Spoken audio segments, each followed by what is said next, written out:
Welcome to the channel WTF History. Today's story takes us to the life of Thomas Wiggins, a black boy forced to live under exploitation who LD sit at a piano and play with the brilliance of Mozart, yet never spoke a single word. People called it a miracle. But behind the applause, there was a darker truth no one wanted to face. This is a difficult and intense story, so take a moment, breathe, and listen carefully. Before we begin, subscribe and tell me in the comments which city and country you're listening from. Your participation helps keep these stories remembered instead of buried. Let's begin. Inside a packed concert hall in Columbus, Georgia, something happened that no one in attendance could explain. Over 800 people had gathered that night. Wealthy plantation owners sat in the front rows with their wives dressed in silk and satin. Local politicians whispered among themselves. Newspaper reporters clutched their notebooks, waiting for something worth writing about. They had all paid good money to see what the advertisements called the greatest musical curiosity in the American South. But none of them prepared for what they were about to witness. The stage was simple, just a grand piano polished to a mirror shine. Sitting alone under the gaslight, the audience grew quiet when a white man in a tailored suit walked out and raised his hand. His name was James Neal Bethan, a lawyer and former newspaper editor who had made his fortune in land and slaves. He smiled at the crowd like a circus ringmaster about to reveal the main attraction. Ladies and gentlemen, he said, what you are about to see will challenge everything you believe about the Negro race.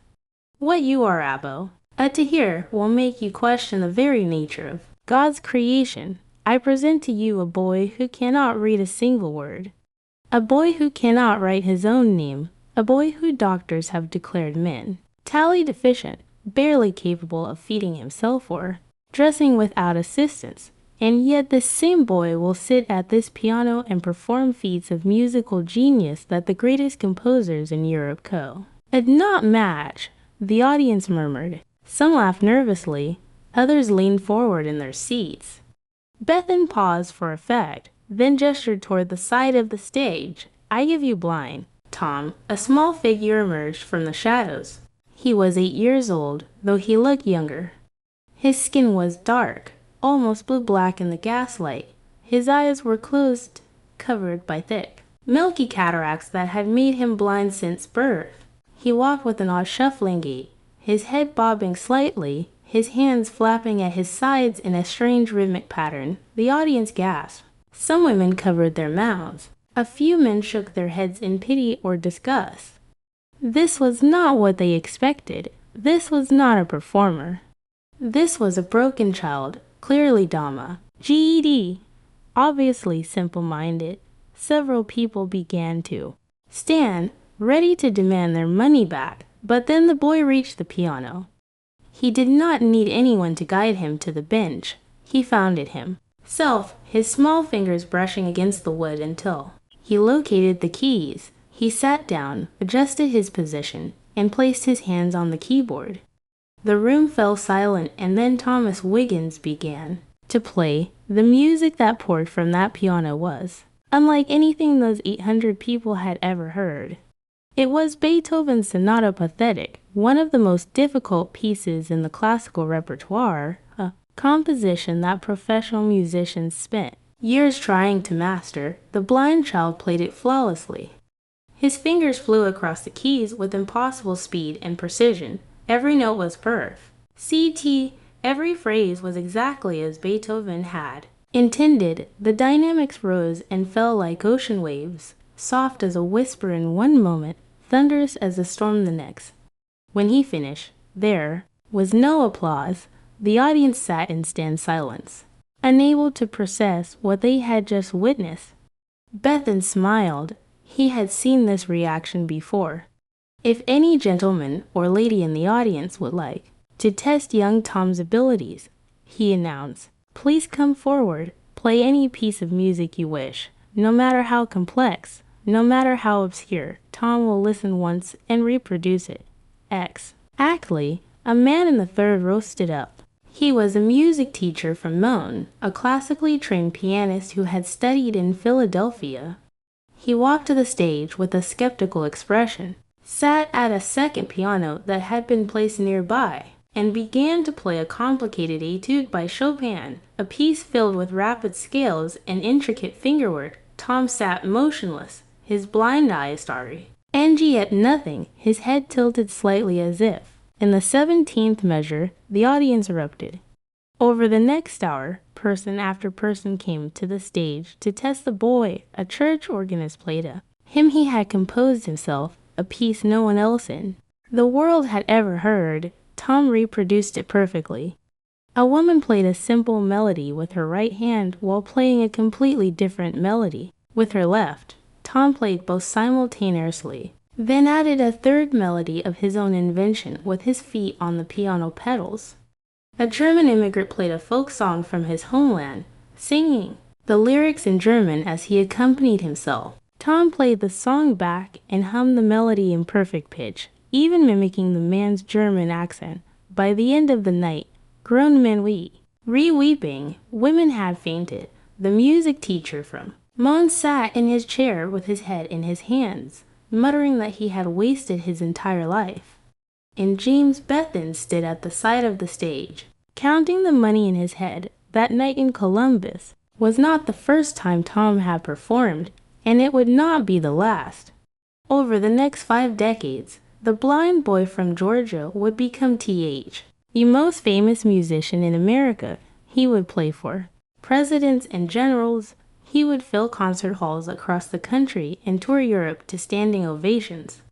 He would earn the equivalent of over $20 million in today's money, but Thomas Wiggins would never see a cent of it. He would never choose where to live, what to eat, or when to sleep. He would never have a friend, a wife, or a family of his own. He would remain in every way that mattered a slave even after slavery ended. Even after the law said he was free, even until the day he died. This is the true story of Blind 2. The greatest musical genius America ever produced. And this is the story of how America destroyed him. Thomas Green Wiggins was born on a plantation in Harris County, Georgia, near the small town of Columbus. His mother was a woman named Charity, sometimes recorded as Charity Green, who was owned by a man named Wiley Jones. Charity had already given birth to at least a dozen children, all of them scattered across different plantations, sold away from her over the years. Tom was her 13th child, and from the moment he was born, it was clear that something was different about the baby emerged from the womb with his eyes covered. Son did not behave like her other children. He did not respond when she called his name. He did not look at her face when she held him. He did not cry when he was hungry or uncomfortable. He simply lay there silent and still as if he were somewhere else entirely. The other enslaved people on the plantation whispered that the child was cursed. Some said he had no soul. Others said he was punishment from God for some unknown sin. Even Charity, who loved her son despite everything, sometimes wondered if there was anything inside that small, silent body at all. When Tom was about 18 months old, Wiley Jones decided to sell off some of his slaves.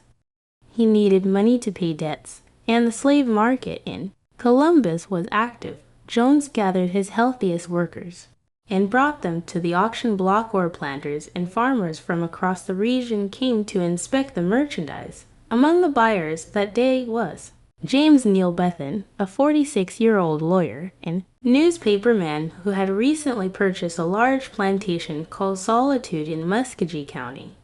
Bethan had come to the auction looking for field hands, strong men who could clear land and plant cotton, but his attention was drawn to a woman standing at the edge of the group, clutching a small child in her arms. The woman was Charity, T.H. Each child was Tom. Bethan examined them with the cold, calculating eye of a businessman. Charity was healthy and strong, probably good for another 15 or 20 years of work, but the child was clearly defect. If blind, unresponsive, probably simple-minded. No one would pay good money for a slave who could never work. Wiley Jones knew this. That was why he was selling Charity and Tom together as a package. It was the only way to unload the damaged goods. Jones offered them at a steep discount, just $400 for the pair, a bargain price, even by the standards of the time. Bethan hesitated. He did not want to feed and clothe a useless child who would never contribute anything to the plantation. But Charity was a good worker, and the price was too low to pass up. He made the deal, and so Thomas Wiggins became the property of James Neal. Bethan, neither of them knew it at the time, but this transaction would change both of their lives forever. The first years at Solitude were hard. For Charity and Tom, the plantation was new and undeveloped, with thick forests that needed to be cleared and swampy land that needed to be drained. Charity worked long hours in the fields while Tom stayed in the slave quarters, cared for by older women who were too weak for heavy labor. As he grew, it became clear that Tom was unlike any child anyone had ever seen. He still did not speak. He showed no interest in playing with other children. He spent hours sitting alone, rocking back and forth, humming strange melodies to himself, running his fingers along any surface he could find. He seemed obsessed with sound. He would press his ear against the ground to hear the vibrations of footsteps. He would tap his fingers against walls and floors, listening to the echoes. He would sit out, sigh during thunderstorms, his face turned toward the sky, drinking in the crash and rumble as if it were music. The other enslaved people did not know what to make of him. Some thought he was touched by spirits. Others thought he was simply an idiot, a damaged creature who would never amount to anything. The Bethan family ignored him entirely. He was just another slave child and a broken-o. And at that, he had no value, no purpose, no future. But everything changed one night when Tom was 6 years old. The Bethan family had gathered in the parlor of the main house for an evening of music. James Bethan's daughters were taking piano lessons, as was expected of proper Southern young ladies, and their teacher had come to hear them practice. One by one, the girls sat at the Steinway ND piano that dominated the room and played there. Simple exercises, their small fingers stumbling over the keys. No one noticed the small figure crouched outside the window, hidden in the darkness, too. Had followed the sound of the music from the slave quarters. He had never heard a piano before, and the sound fascinated him. He pressed his face against the glass, his blind eyes staring at nothing, his entire body vibrating with the notes that floated through the air. When the lesson ended and the family went to bed, Tom did something that should have been impossible. He found his to the back door of the house, which had been left unlocked. He navigated through rooms he had never been in before, avoiding furniture and obstacles by listening to the echoes of his own footsteps. He found the parlor, he found the piano, and he began to play. The sound woke the entire household. James Bethan grabbed his pistol, certain that an intruder had broken in. His wife and daughters huddled in terror. The overseer came running with a lantern. When they burst into the parlor, they found little Tom sitting at the piano bench, his blind eyes closed, his small fingers moving across the keys with supernatural grace. He was playing one of the pieces that Bethan's daughter had practiced earlier that evening. He was playing it perfectly. Bethan stood frozen in the doorway, his pistol hanging limp at his side. He watched the blind, mute, supposedly idiotic slave child perform music that his own daughters could barely manage after months of lessons, and in that moment, James Neal.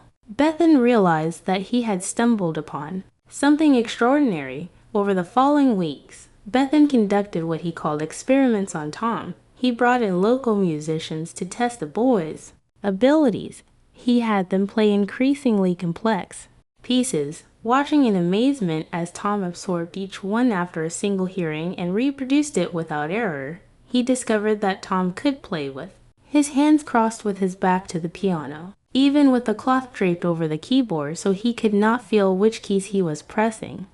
The music seemed to flow through him from some unknown source, but there was more. Tom did not just reproduce music, he created it. He would sit at the piano for hours improvising melodies that no one had ever heard, compositions that ranged from planned sweet to dark and complex. The music poured out of him like water from a spring, endless and effortless and utterly original. Bethan was not a musical man himself. He could not read sheet music or play any instrument, but he recognized something that mattered far more in the antebellum South.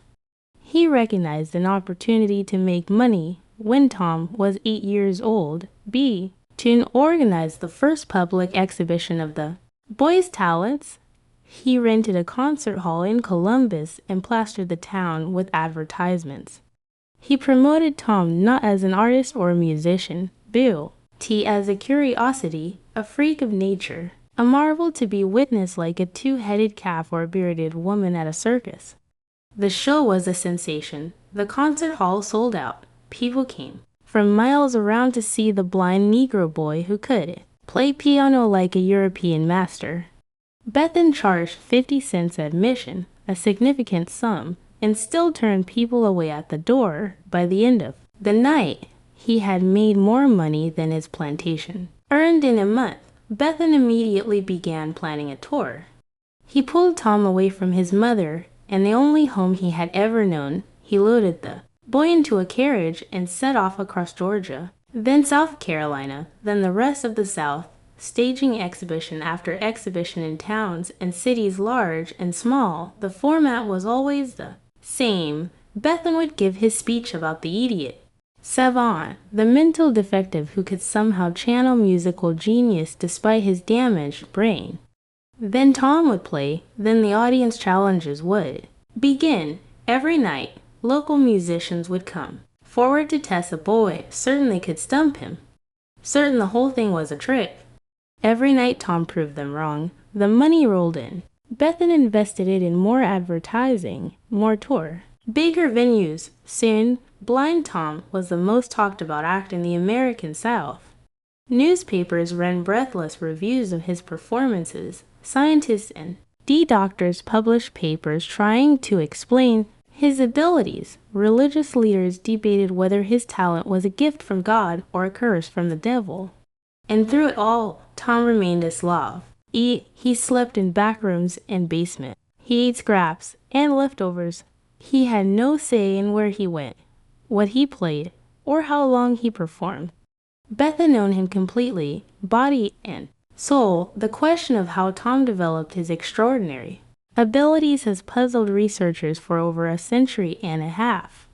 Modern experts now believe that he was almost certainly autistic, exhibiting what would today be classified as savant syndrome, a rare condition in which individuals with developmental disabilities display exceptional abilities in specific areas such as music, mathematics, or memory. Tom showed many of the classic signs of autism throughout his life.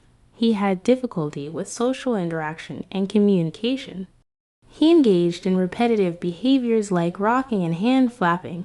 He showed intense focus on specific interests, particularly sound and music. He had sensory sensitivities that made certain textures and temperatures unbearable, and he possessed what appeared to be perfect pitch and an eidetic memory for music, able to hear a piece once and store it permanently in his mind. In the 19th century, none of this was understood. The term autism will not even be coined until 1908, the year Tom died. In his own time, he was simply classified as an idiot, a person of such low intelligence that he was considered barely human. This classification was convenient for the white people who profited from him. If Tom was not really a person, not really conscious, not really human, then there was nothing wrong with using him like a trained animal. But the evidence suggests that Tom was far more aware than anyone gave him credit for. He responded to kindness and cruelty, showing visible distress when treated harshly and visible pleasure when treated well. He formed attachments to certain people and avoided others. He had preferences and desires, even if he could not express them in words. And most importantly, he had opinions about his own music. Bethan discovered early on that Tom could not be forced to play. If he was tired, hungry, or upset, he would sit at the piano in silence,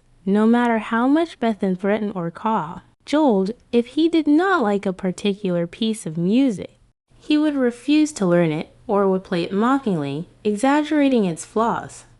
And if he was in the mood to compose, he would ignore all recs and play only his own creations, sometimes for hours at a time. This was not the behavior of a mindless automaton. This was the behavior of an artist. Blind Tom was the most famous musical performer. In the American South, he had played for governors and senators. He had performed in the finest concert halls from New Orleans to Richmond. He had been written about in newspapers across the country and in several European publications. He was by any measure a star. He was also still a slave. The question of Tom's legal status was complicated even by the standards of the time. James Bethan had purchased him as property like a horse or a piece of furniture, but Tom was also a human being, at least in the eyes of God, if not the law. And his unprecedented abilities raised uncomfortable questions about the nature of intelligence and the justification for slavery. Southern apologists had long argued that Africans were mentally inferior to Europeans, incapable of higher thought, so ted only for manual labor under white supervision. Blind Tom demolished this argument simply by existing.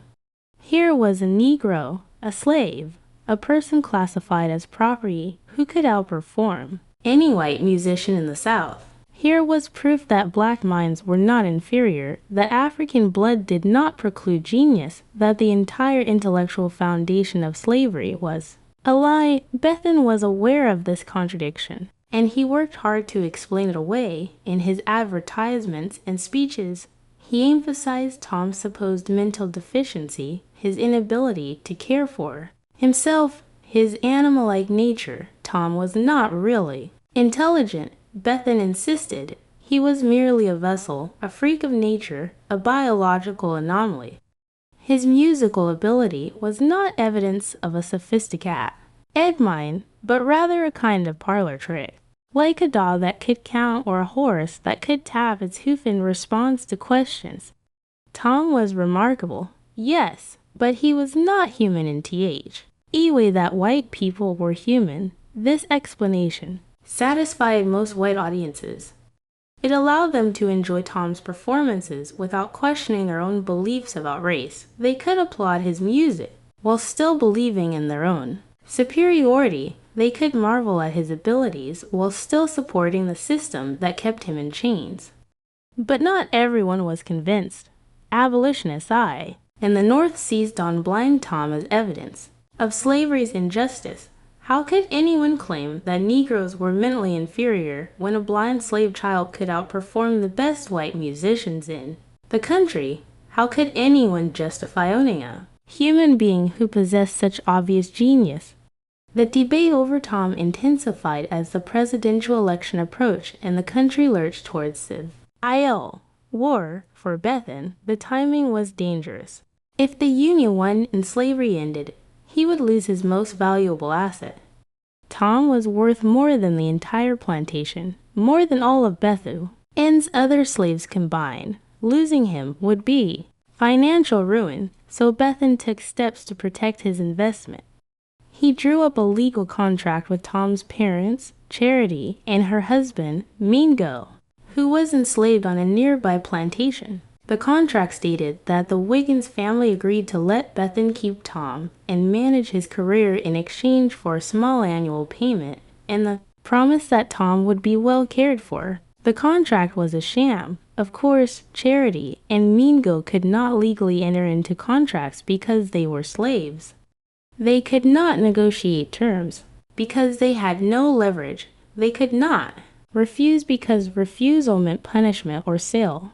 The document was designed to give Bethan a paper trail, something he could point to if Tom's owner's hip was ever challenged in court, and indeed, that challenge was coming sooner than anyone expected. Confederate forces fired on Fort Sumter and the Civil War began. The South seceded from the Union. James Bethan, a loyal Confederate, sent his sons to fight for the cause. He donated money and supplies to the Southern Army, and he continued to tour with Blind Tom, Stage Jenkins, RTS across the Confederacy to raise funds and boost morale. Tom became in effect a propaganda tool for the Southern cause. Bethan presented him as proof of the benevolence of slavery, evidence that enslaved people were well cared for and even allowed to develop their talents under the wise guidance of their masters. Confederate newspapers praised Tom's performances as symbols of Southern culture and refinement. Confederate generals attended his concerts and shook Bethan's hand. What Tom thought about all of this, no one knows. He could not speak, could not write, could not express his opinions in any way that white people would recognize or respect. He simply played the music they asked him to play, performed the tricks they demanded, and kept whatever thoughts he had locked inside his silent mind. But perhaps the music itself was a form of expression, because during the war years, Tom began composing pieces with titles like The Battle of Manassas and March to the Battlefield, ostensibly celebrations of Confederate military victories. These compositions were hugely popular with Southern audiences who heard in them the glory and triumph of their cause. But musicologists who have studied these pieces in recent decades have found something strange. Hidden within the triumphal melodies are darker elements, dissonant chords that sound like screams, rhythms that echo the crack of whips, minor key passages that evoke sorrow and mourning rather than victory. Some researchers believe that Tom was encoding his true feelings about the war and about slavery into music that his white audiences could not fully understand. If this is true, then Blind Tom was not just a passive victim of the system that enslaved him. He was a secret rebel expressing his resistance in the only language available to him, hiding his defiance in plain sight, while white Confederates applauded and cheered. The war ended with the surrender of Robert E. Lee at Appomattox.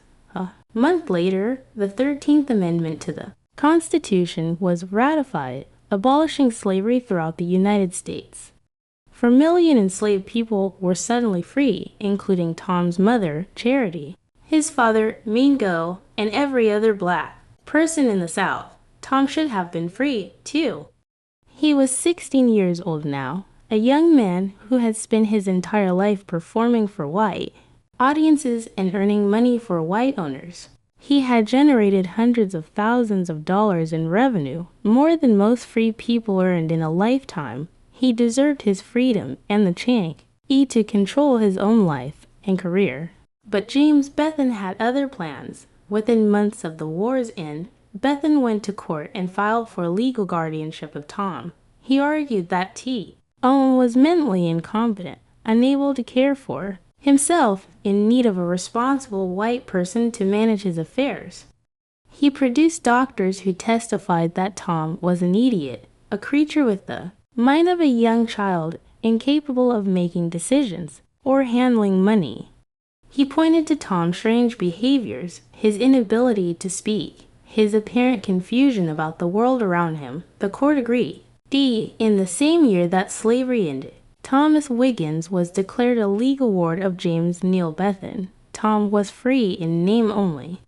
In practice, nothing had changed. Bethan still controlled where he lived, what he did, and where his money went. The chains had simply been replaced by paperwork. And so Blind Tom's slavery continued, hidden behind the legal fiction of guardianship, invisible, led to a nation that was trying to convince itself that the sin of slavery had been washed away. This was not unusual. Across the South, white people were finding new ways to control black labor. Why? Thought calling it slavery. Black codes restricted where free people could live and work. Vagrancy laws allowed police to arrest black people for being unemployed and force them to work without pay. Sharecropping trapped families in cycles of debt that lasted for generations. But Tom's situation was unique. He was not a field hand or a domestic servant. He was the most famous musician in America, a performer who had played for presidents, a genius whose abilities defied explanation. And he was still in every way that mattered a slave. The concert tour continued. Bethan took Tom north for the first time, staging shows in New York, Philadelphia, and Boston. Northern audiences packed the halls, eager to see the famous blind Tom they had read about in newspapers. Abolitionist protes TED outside some venues, demanding Tom's freedom, but the shows went on, and the money kept flowing into Bethan's pockets. Tom performed at the White House for President Andrew Johnson. It was one of the most prestigious engagements of his career, a command performance for the leader of the nation. Johnson was reportedly impressed, though what Tom thought about playing for the man who was actively undermining Reconstruction and betraying the promises made to free people remains unknown. By the end of the 1860s, blind Tom had earned the equivalent of several $1,000,000. In today's money, he had performed hundreds of concerts across the United States and begun planning a tour of Europe. He was, by any financial measure, one of the most successful entertainers of his era, and he still owned nothing, not a house, not a dollar, not even the clothes on his back. Everything he had earned belonged to James Bethan. Everything he would ever earn would belong to J. Thomas Bethan or his heirs. The guardianship arrangement ensured that Tom would remain a source of wealth for white people until the day he died. Tom's mother, Charity, watched all of this. From a distance, after emancipation, she had stayed in Georgia working as a domestic servant for various white families. She had no money, no education, no resources to fight for her son in court. She could only watch as her child was paraded across the country performing for white audiences who saw him as a curiosity than a person.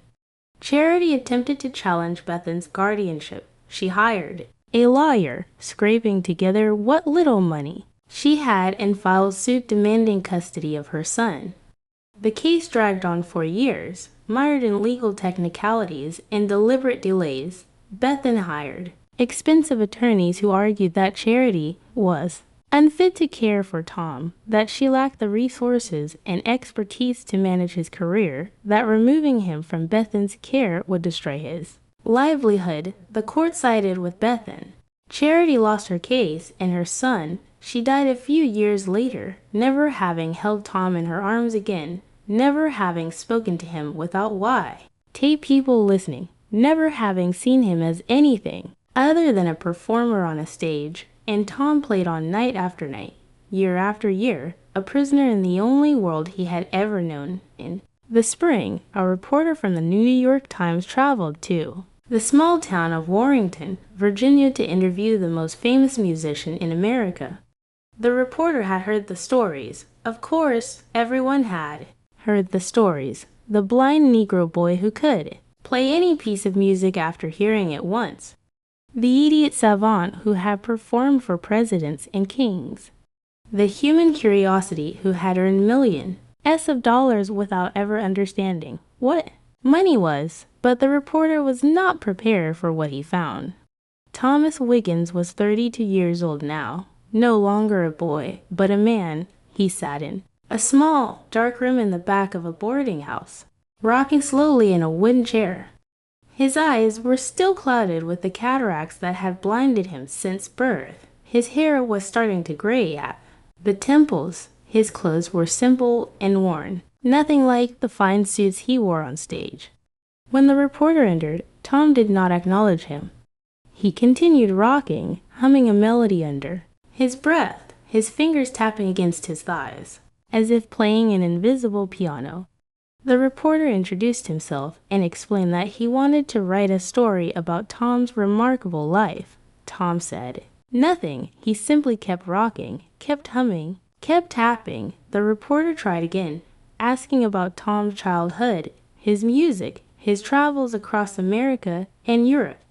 Still nothing. Tom seemed to exist in his own world, a place where reporters and their questions did not matter. Finally, the reporter asked if Tom would play something on the piano that sat in the corner of the room for the first time. Tom stopped rocking. His head tilted slightly as if considering the request. Then he stood up, walked to the piano without assistance, sat down on the bench, and seated his hands on the keys. What followed was unlike anything the reporter had ever heard. Tom played for nearly 2 hours without stopping. He moved through Beethoven and Mozart, through Bach and Chopin, through folk songs and hymns and popular melodies of the day. He played his own compositions, strange and beautiful pieces that seemed to come from some other dimension. He played with his eyes closed, with his back to the piano, with his hands crossed, with a handkerchief draped over the keys. When he finally stopped, the reporter sat in stunned silence. Tears were running down his face. Tom returned to his rocking chair and resumed his humming as if nothing had happened. The reporter left Warrington that afternoon and filed his story the next day. In it, he described a blind Tom as the greatest musical genius he had ever encountered, a man whose abilities defied all scientific explanation. But he also described something else. He described a prisoner, a man trapped in a life he had not chosen, controlled by people who saw him only as a source of income, a genius who had been robbed of everything except his music. The story caused a minor sensation, but not. Hing changed. Tom continued performing. His handlers continued collecting the money, and the world continued treating him as a curiosity than a human being. The years between were the peak of blind Tom's fame and earning power. He performed constantly, sometimes giving 2 or 3 concerts a day, traveling by train from city to city in an endless circuit of shows. Yet in New York and Chicago, in San Francisco and New Orleans, in London and Paris and Berlin, he performed for Queen Victoria in England, who was reportedly so moved by his playing that she wept openly. He performed for Emperor Wilhelm in Germany, who declared him the most remarkable musician in the world. But success did not bring freedom. James Bethan maintained iron control over every aspect of Tom's life. He decided where Tom would perform, how long the concerts would last, what pieces would be played. He negotiated the contracts, collected the fees, and deposited the money in his own accounts. Tom received nothing except food, clothing, and a place to sleep. The accommodations varied depending on location.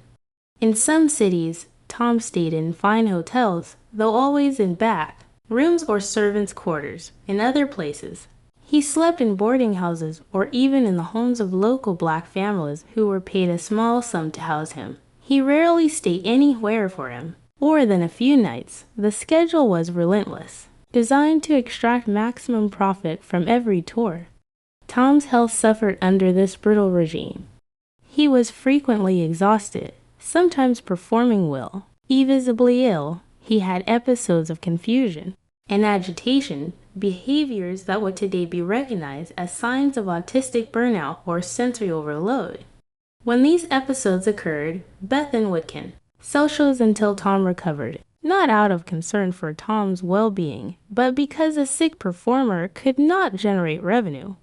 There were other costs as well, costs that did not show up on any balance sheet. Tom had no friends. He had no romantic relationships. He had no connection to the black community that might have embraced him as one of their own. He existed in a scene, range limbo, too famous to be anonymous, too controlled to be free. He was surrounded by people constantly, but he was utterly alone. The few accounts we have of Tom's inner life during this period come from brief moments when the mask slipped. A stagehand in Philadelphia reported that Tom sometimes cried at night, sobbing quietly in his room for hours. A hotel maid in Boston said that Tom once grabbed her hand and held it for several minutes, not in a threatening way, but in a desperate, lonely way, as if he simply needed human contact. A music critic in London wrote that Tom seemed to brighten when children were present, playing silly songs and making funny sounds to make them laugh. The only times he ever appeared genuinely happy, but these glimpses were rare for months. Of his life, Tom remained a mystery, locked inside his own mind, communicating only through his music. James Bethan decided to transfer legal guardianship of Tom to his son, John Bethan. The elder Bethan was getting old, and he wanted to ensure that the family would continue to profit from Tom after his death. The transfer was accomplished through the courts with Tom having no say in the matter. He was simply passed from one owner to another like a piece of furniture or a farm animal.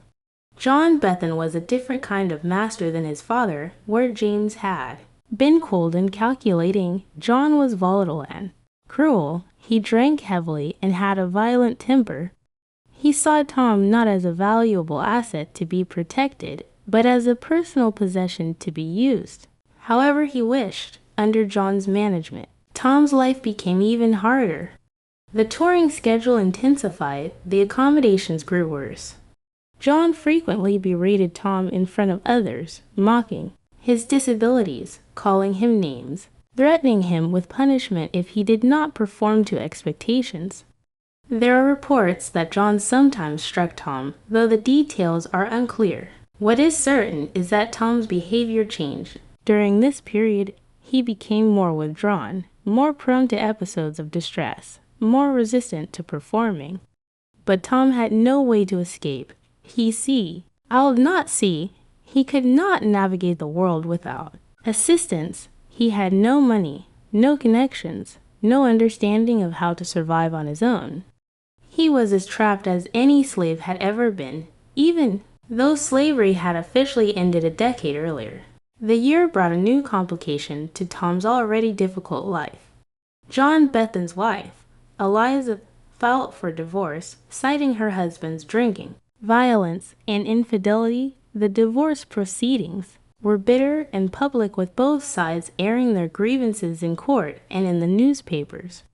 At the center of the dispute was blind Tom. Eliza that she should receive custody of Tom as part of the divorce settlement. She claimed that she had been more involved in managing Tom's career than her husband, that she had treated him better, that she was better equipped to care for him. John countered that Tom was his property inherited from his father, and that Eliza had no claim to him. The case dragged on for years, moving rough various courts and appeals. Tom was never consulted. His preferences were never considered.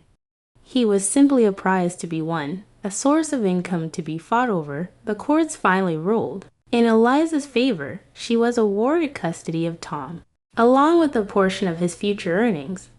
John Bethan was ordered to turn Tom over to his ex-wife and to cease all involvement in his career. Tom was 38 years old.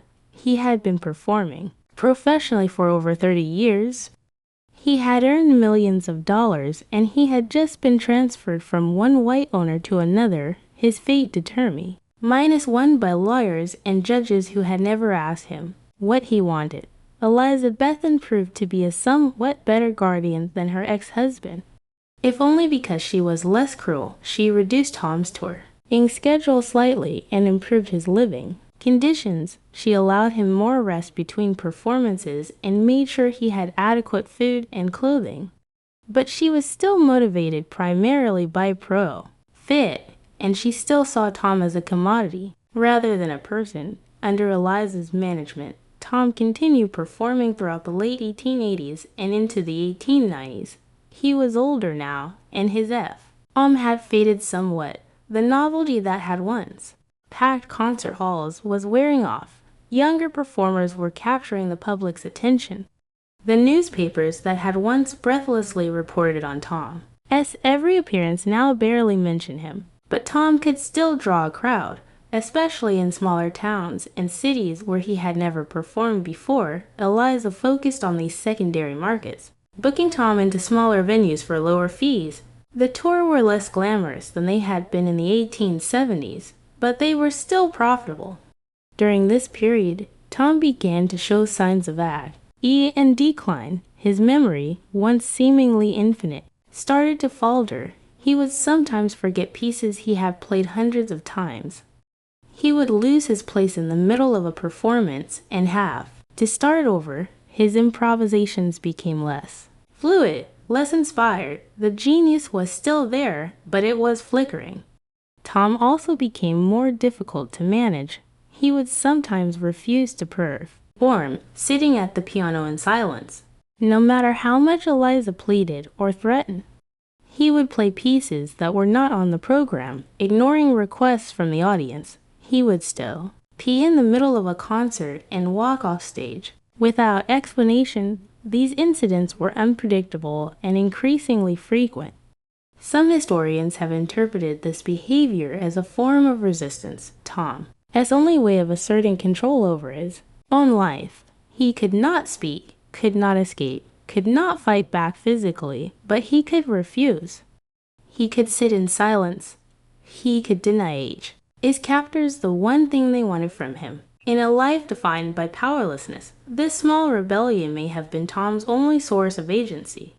Others have suggested that Tom's behavior was simply a result of aging and mental decline. He was approaching 50, ancient by the standards of the time, and his brain was no longer functioning as it once had. The strange behaviors that had always characterized him were becoming more pronounced, more disruptive, more difficult to manage. Whatever the cause, the result was the same. By the mid-1890s, Blind Tom was no longer TH, the reliable money-making machine he had once been. His performances were inconsistent. His audiences were shrinking. His earning power was declining. Eliza Bethan, who had fought so hard to gain control of him, was beginning to wonder if he was worth the trouble. Something remarkable happened. A lawyer named Albion Turgey, a white man who had been a Union soldier during the Civil War and had dedicated his life to fighting for civil rights, took an interest in Tom's case. Turgey was famous for having argued Plessy versus Ferguson before the Supreme Court, the landmark case that unfortunately established the separate but equal doctrine that would govern American race relations for the next half-century. Though he had lost that case, Turgey remained committed to the cause of RAC, justice. He believed that Tom was being held illegally, that the guardianship arrangement was a violation of his constitutional rights.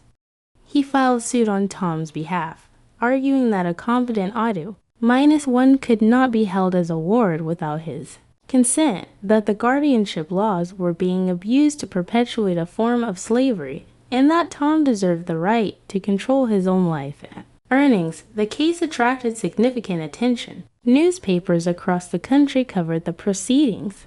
Editorials were written debating the merits of the arguments. For a brief moment, it seemed possible that Tom might finally be free, but the courts disagreed.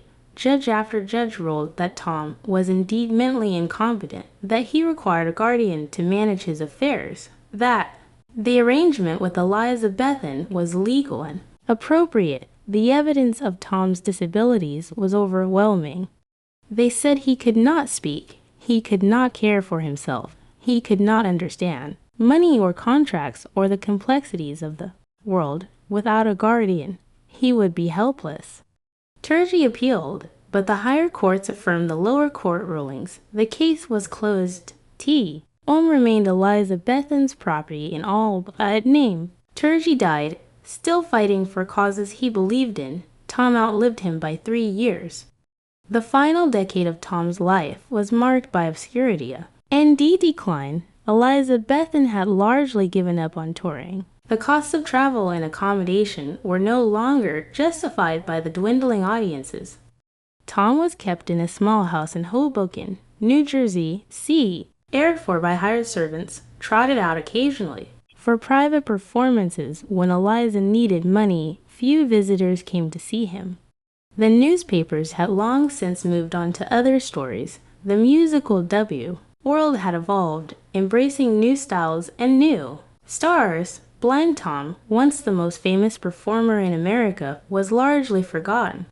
But Tom still had his music. He still played every day for hours. At a time alone in his small room with a bright piano, he played the pieces he had learned decades earlier. the Beethoven and Mozart and Bach that had once brought audiences to their feet.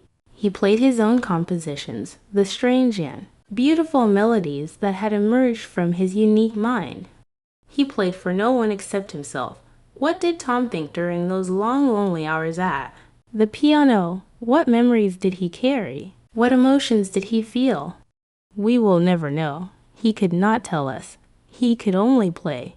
Eliza Bethan was interviewed by a reporter who was writing a retrospective article about Tom's career. She described him as a simple creature, content with his lot, grateful for the care she provided.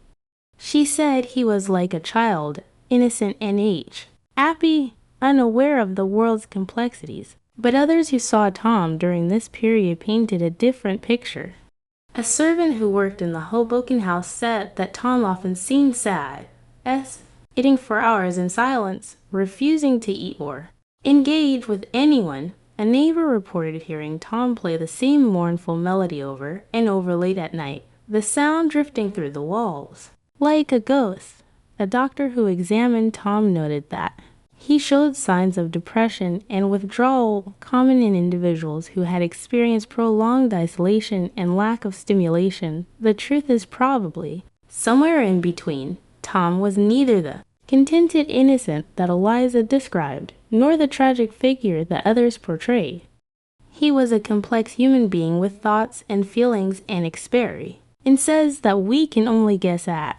He had lived an extraordinary life, one filled with triumph and tragedy, fame and exploitation, genius and suffering, and now that life was coming to an end, Thomas Green Wiggins died of a stroke at the age of 59. He was alone when he died in his small room in Hoboken, far from the concert halls where he had once performed and the planetary on where he had been born. His death was reported briefly in a few newspapers, mostly as a curiosity, a footnote to an earlier era. The headlines called him Blind Tom, the name his owners had given the name that reduced his entire existence to a disability and a nickname. Few mentioned his full name.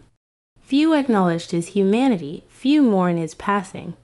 Eliza Bethan arranged for a modest funeral. Tom was buried in Evergreen Cemetery in Brooklyn, New York, in an unmarked grave. The man who had performed for presidents and queens, who had played in the finest concert halls on 2 continents, who had earned millions of dollars over his career, was laid to rest without even a stone to mark his place. For nearly a century, no one knew where Thomas Wiggins was buried. His Ave was lost, forgotten like the man himself. It was not until that researchers finally located his remains in a plot that had been purchased by Eliza Bethan under her own name rather than Tom's.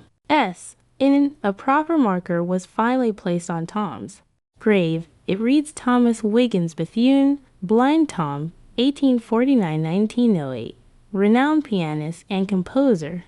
The marker acknowledges both his slave name and his name, the identity imposed on him by white owners who saw him only as a source of profit. But the marker also calls him what he truly was, a pianist, a composer, an artist. It took 94 years for America to put those words on his grave, 94 years to acknowledge that Thomas Wiggins was more than a curiosity, more than a freak, more than a piece of property. He was a musician. On Eve, the greatest who ever lived, the story of Blind Tom raises uncomfortable questions that America has never fully answered. How do we reckon with the exploitation of black genius? How do we account for wealth that was extracted from formerly enslaved people? How do we honor those who were robbed not just of their freedom, but of their very identities? Tom earned the equivalent of over $20 million during his career.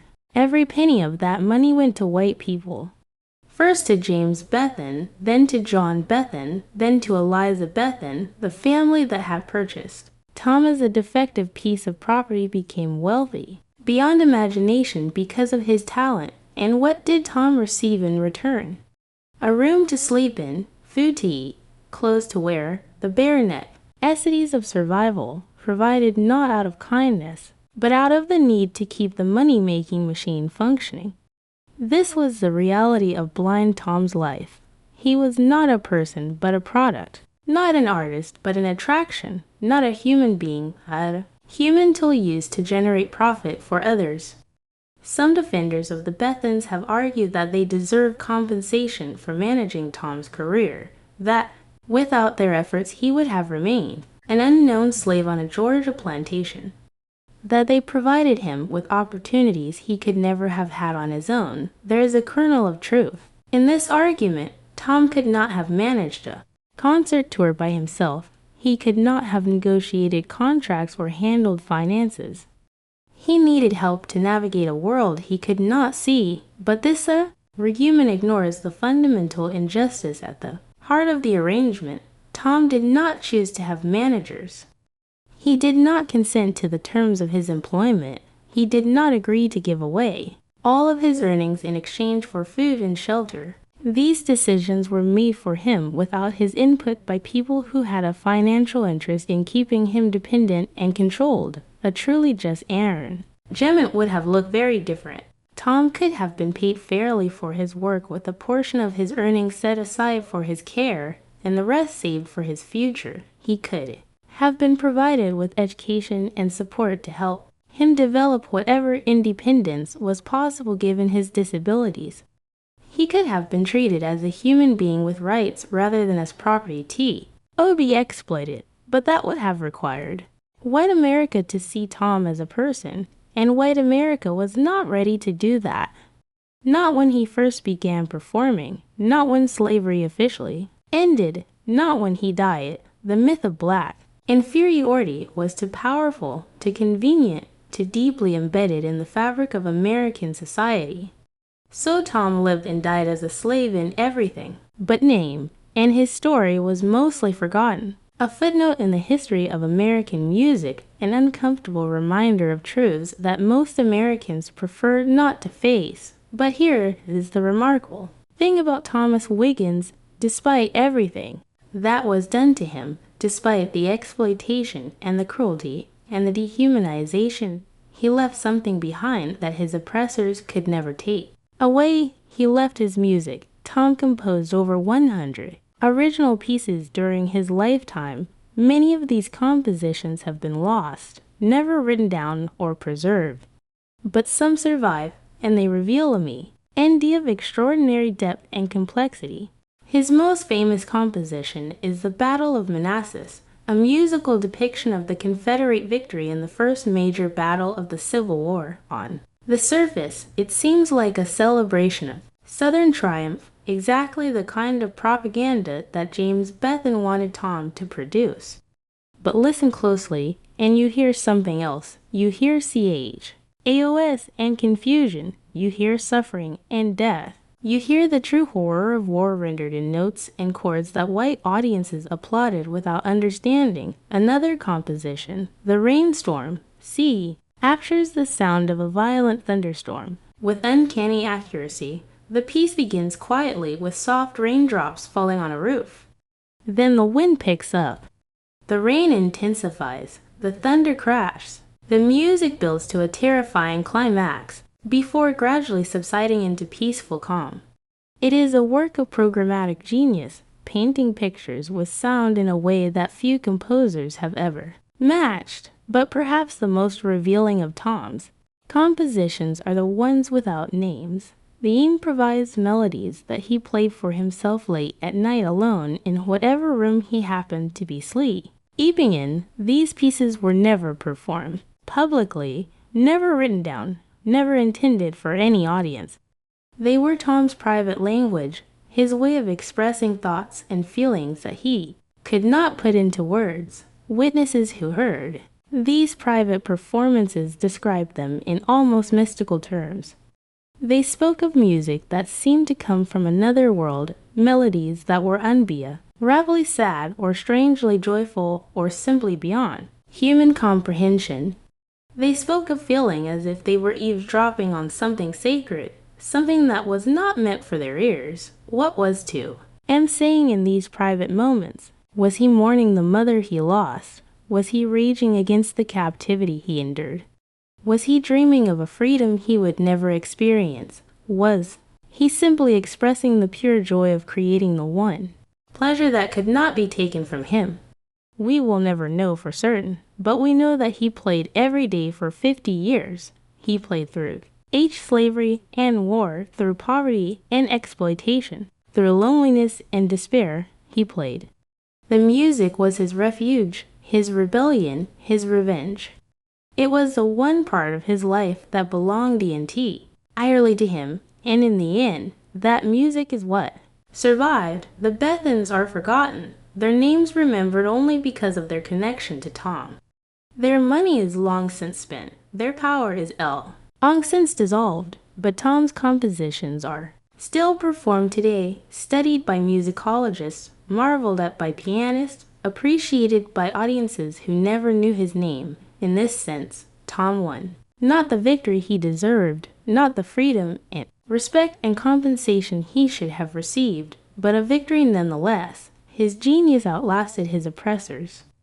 His art transcended his suffering. His music carries his story forward, speaking to generations who never knew him, testifying to what he was and what was done to him. There is a lesson in this, though it is not a comfortable one. The lesson is not that talent conquers all, or that genius will always be recognized, or that justice eventually prevails.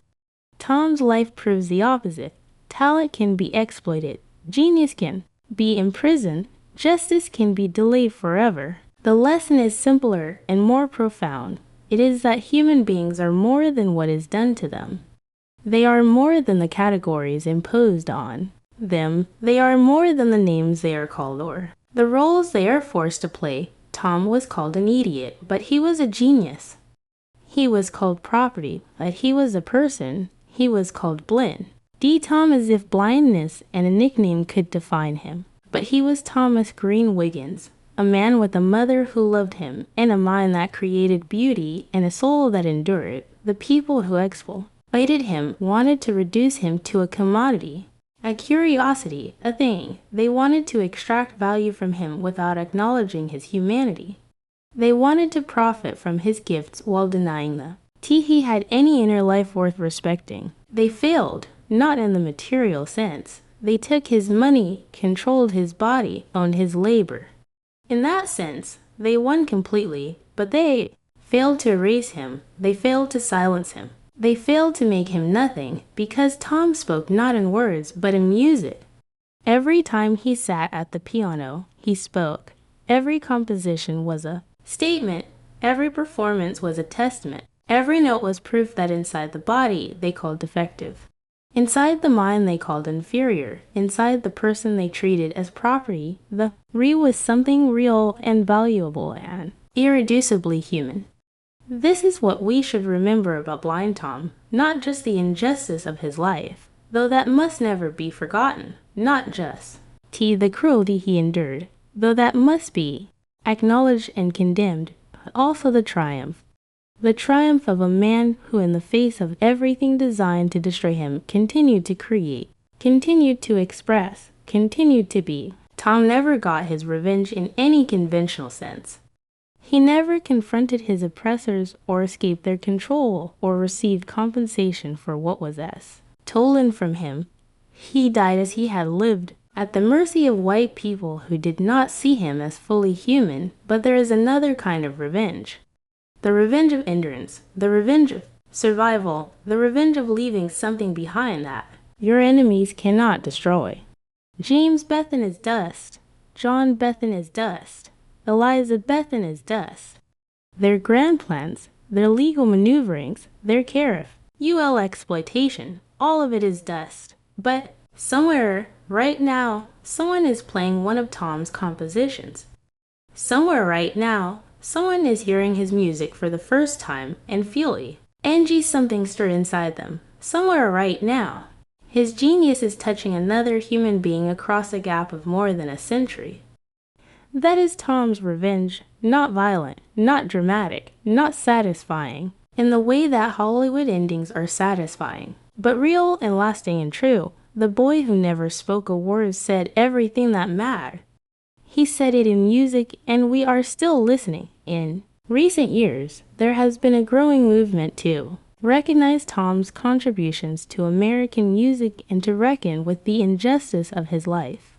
Musicologists have studied his compositions in depth, easing their structure and meaning. Historians have uncovered new documents about his life, adding detail and nuance to our understanding of what he experienced. Performers have recorded his works, bringing his music to new audiences. There have also been calls for more tangible forms of recognition. Some have suggested that Tom should be inducted into various music halls of fame. Others have proposed that a museum or memorial should be established in his honor. Still others have called for reparations, arguing that the Bethan family's descendants should be required to give back some portion of the wealth that was extracted from Tom's labor. These efforts are valuable. They help to correct the historical record to ensure that Tom is remembered as he should be remembered, but they also raise difficult questions. Can any recognition, however belated, make up for what was done? Can any memorial capture the full weight of a life-spanning captivity? Can any reparation compensate for 50 years of stolen freedom? The answer probably is no. There is no way to undo what was done to Tom. There is no way to give him back the life he should have had. The injustice of his existence is complete and irreversible, but perhaps that is not the point. Perhaps the point is not to fix the past, but to learn from it, to see in Tom's story a warning about what happens when human beings are treated as property, to recognize in his suffering the consequences of systems designed to extract value from black bodies while denying black humanity, to understand that the history of American music, like the history of America itself, is built on a foundation of exploitation and theft. Tom's life was shaped by forces beyond his control. He was born into slavery, sold as property, exploited as a performer, kept as a ward, and forgotten after his death. At every stage, decisions were made for him rather than by him. His fate was determined by laws and customs and economic interests that he could not influence or escape. And yet within those constraints, he found a way to be himself. He found a way to create, and a way to leave a mark on the world that would outlast the people who own him. This is the paradox of Tom's life. He was utterly powerless, and yet he was powerful. He was silenced, and yet he spoke. He was treated as nothing, and yet he was something extraordinary, something unforgettable, something that we are still trying to understand. If Tom could speak to us today, what would he say? Would he be angry at the people who exploited him? Would he be sad about the life he was denied? Would he be proud of the music he created? Would he even care what we think him? Or than a century after his death, we will never know. Tom's thoughts died with him, locked forever inside the mind that the world called defective. But we have his music, and in that music, if we listen carefully, we can hear something that sounds like a voice crying out from the darkness, a voice demanding to be heard, a voice insisting on its own existence, its own value, its own age. Humanity, listen to that voice. Listen to Blind Tom. Listen to Thomas Green Wiggins. He has something to tell you. In the end, what Thomas Wiggins gave to the world was not just music, it was proof. Proof that genius knows no color. Proof that the human spirit cannot be crushed by chains or laws or cruelty. Proof that even in the darkest circumstances, something beautiful can emerge. The people who exploited Tom wanted to prove the opposite.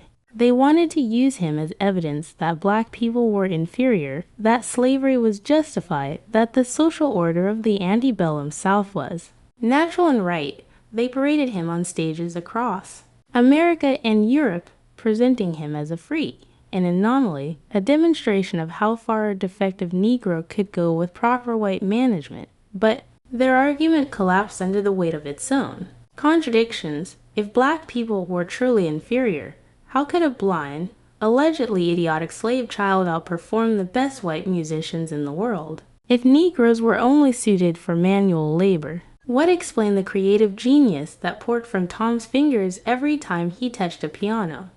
If the system of slavery and white supremacy was just, why did it require such elaborate justifications? Tom's existence was a refutation of everything his oppressors believed. Every note he played was an argument against their worldview. White composition was evidence that their ideology was built on lies. They tried to explain him away. They called him an idiot savant, a freak of nature, a biological accident. They insist that his abilities did not reflect true intelligence, that he was merely imitating sounds like a parrot, that there was no real mind behind the music, but anyone who actually listened cowl. Do you hear the truth? The music was not mechanical. It was not empty imitation. It was art. It was expression. It was the product of a consciousness that felt and thought and created. Tom proved them wrong simply by being who he was. He did not need to argue or protest or fight. He just had to play, and every time he played, the lies fell away. This is the legacy of blind Tom, not just the compositions he left behind, though those are precious and irreplaceable. Not just the historical record of his exploitation, though that must be preserved and taught, but the simple, irrefutable fact of his genius, the proof that black minds are not inferior. The evidence that human potential cannot be measured by the color of someone's skin. That proof was pi. D4 with a lifetime of suffering. Tom gave everything so that this truth could be demonstrated. He sacrificed his freedom, his earnings, his relationships, his happiness. He endured exploitation and cruelty that would have broken most people, and in return, he got nothing except the chance to play. But that chance was enough. Through his music, Tom transcended the prison that surrounded him. Through his art, he escaped the categories that were meant to contain him. Through his genius, he defeated the ideology that tried to define him as less than human. This is the revenge of blind Tom. Not a revenge of violence or destruction, not a revenge that left his oppressors bleeding in the streets, but a revenge of truth, a revenge of beauty, a revenge of enduring proof that they were wrong. About everything, the boy who never spoke a single word had the last word after all, and that word was music.